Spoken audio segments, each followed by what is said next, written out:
Assalamualaikum warahmatullahi wabarakatuh. Sobahul khair, kaifa halukum? Mada darsunal ana? Anak-anakku yang dirahmati oleh Allah, seperti yang sudah Bapak sampaikan pada pertemuan yang lalu, bahwa kali ini kita akan membahas bab berikutnya atau bab 2 ya. Pada bab 2 selain kosakata itu ada yang perlu diterangkan. Kalau kosakata nanti bisa anak-anakku semuanya lihat sendiri, bisa dan diharapkan untuk dihafalkan. Di dalam bahasa Arab itu ada yang namanya huruf, ada yang namanya kata kerja atau fi'lun, ada yang namanya kata benda atau sisa dari kata kerja dan huruf tersebut disebut dengan ismun. Jadi kalau diruntut huruf itu ada sedikit karena dia tidak bisa berdiri sendiri, tidak bisa dipahami kecuali disambung dengan kata yang lain. Yang kedua ada kata kerja. Kata kerja itu anggotanya lebih banyak dari huruf. Sedangkan yang ketiga adalah ismun, itu anggotanya paling banyak. Kenapa? Karena yang tidak termasuk pada huruf dan tidak termasuk pada kata kerja semuanya masuk pada ismun. Nah, contoh, Muhammad makan roti. Muhammad bukan huruf, bukan kata kerja, berarti dia masuk kepada ismun.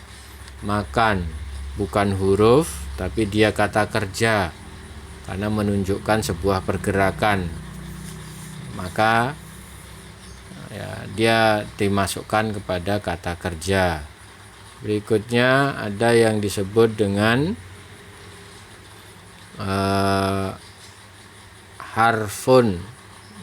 Harfun sudah, kata kerja sudah, lalu yang terakhir sisanya roti ya, Muhammad makan roti. Roti juga masuk kepada ismun. Jadi ada dua ismun di sini. Pertama, Muhammad adalah nama orang, yang kedua roti adalah benda. Berarti Muhammad dan roti meskipun beda jenisnya, yang satu orang yang satu benda, tapi dua-duanya masuk kepada ismun. Nah, seperti yang anak-anak semuanya perhatikan di sini, ada anak lihat di sini ada at-tarkib. Ada at-tarkib. At-tarkib struktur, pola kalimat. Jadi yang akan kita pelajari di sini adalah pola kalimat. Pola kalimat yang pertama ada ismun isyarah atau kata tunjuk, kata yang digunakan untuk menunjuk sesuatu. Ismul isyarah adalah isim atau kata benda yang dipakai untuk menunjukkan sesuatu. Jadi di sini menunjukkan sesuatu, baik itu jarak dekat maupun jarak jauh. Nah, apa perbedaan antara jarak dekat dengan jarak jauh?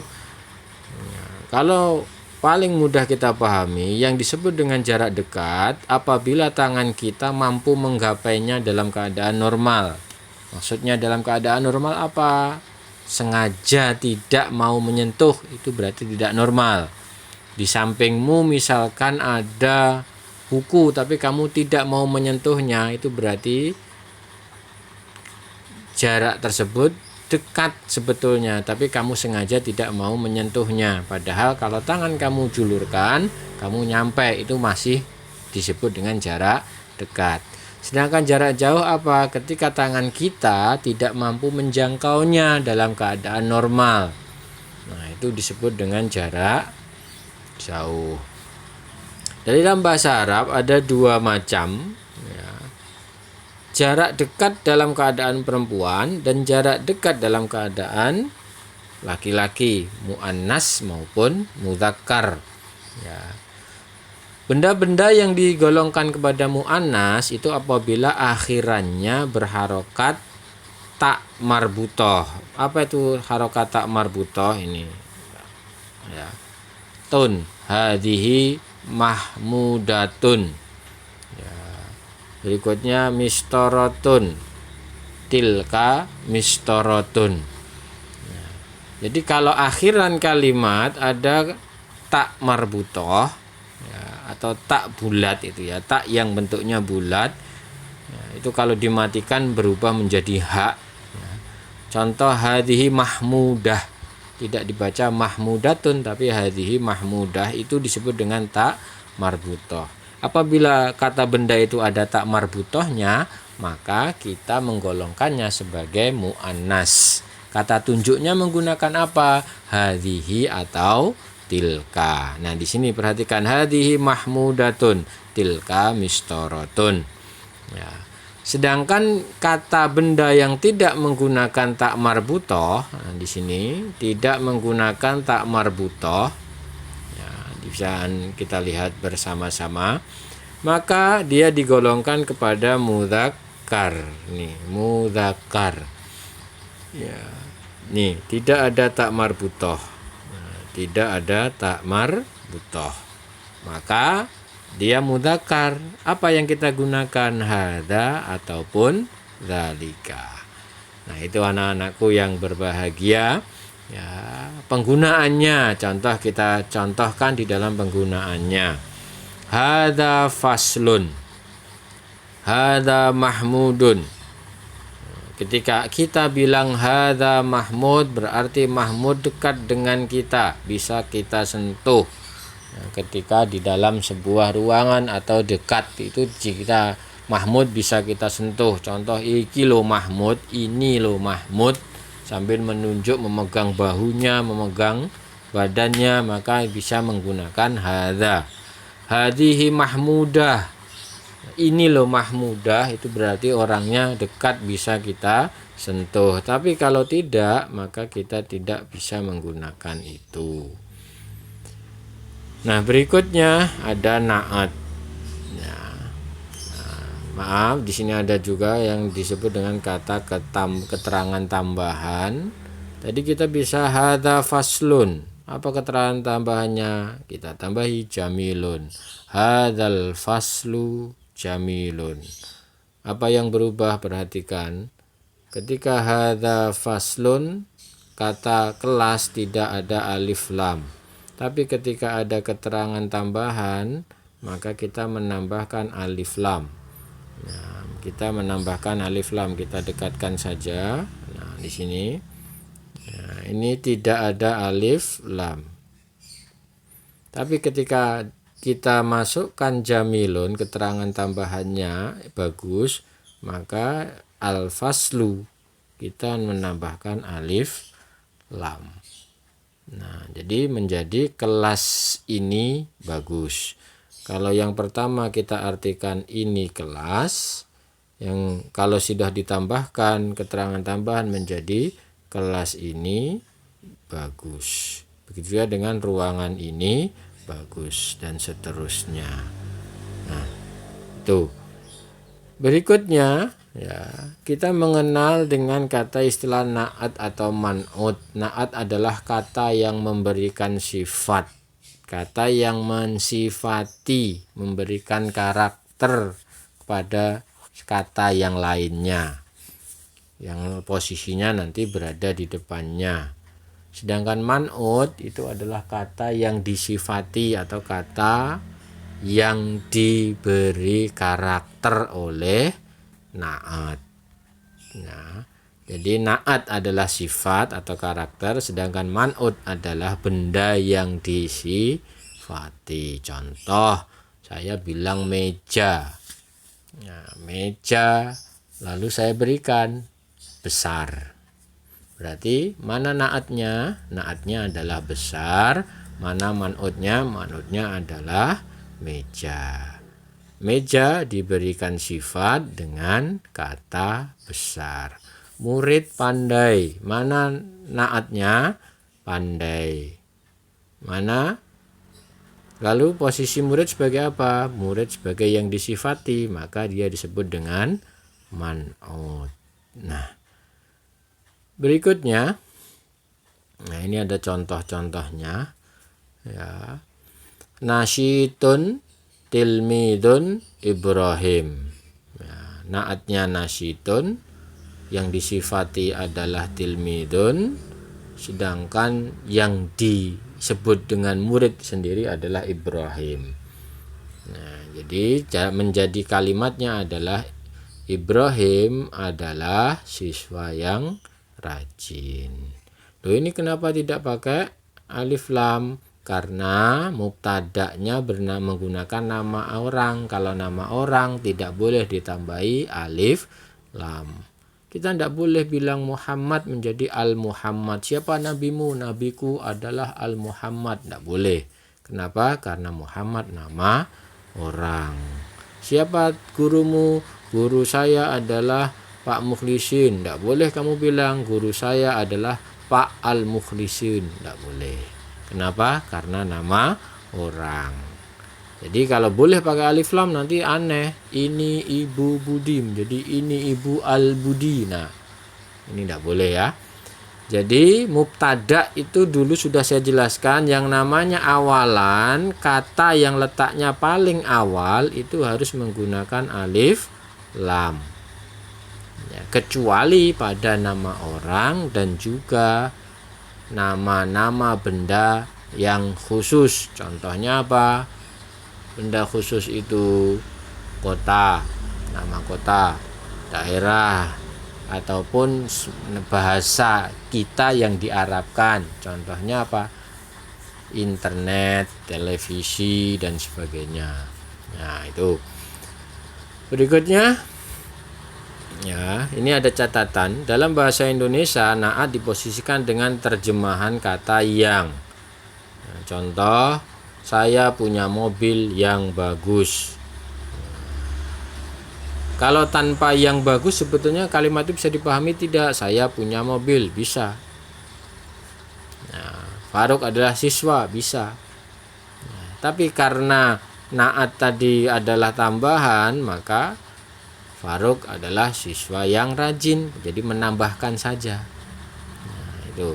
Berikutnya, ya anak-anakku, kita membahas tentang mubtada. Apa itu mubtada? Isyarah plus ditambah dengan khobar atau naat.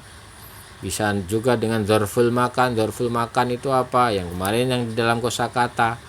Nah, dalam kosakata contohnya apa? Dzarful makan itu sesuatu yang menunjukkan tempat. Ada dzarful zaman, sesuatu yang menunjukkan waktu. Sebagaimana disebutkan di bab 1, mubtada adalah kata benda. Jadi mubtada adalah kata benda isim yang berada di awal kalimat yang berkedudukan sebagai subjek. Ya, mubtada adalah kata benda yang posisinya di mana? Di awal kalimat. Jadi yang namanya mubtada itu di awal kalimat. Dia sebagai apa? Posisinya sebagai subjek. Sedangkan khobar adalah kata yang pasti jatuh setelah mubtada. Jadi khobar itu letaknya di mana?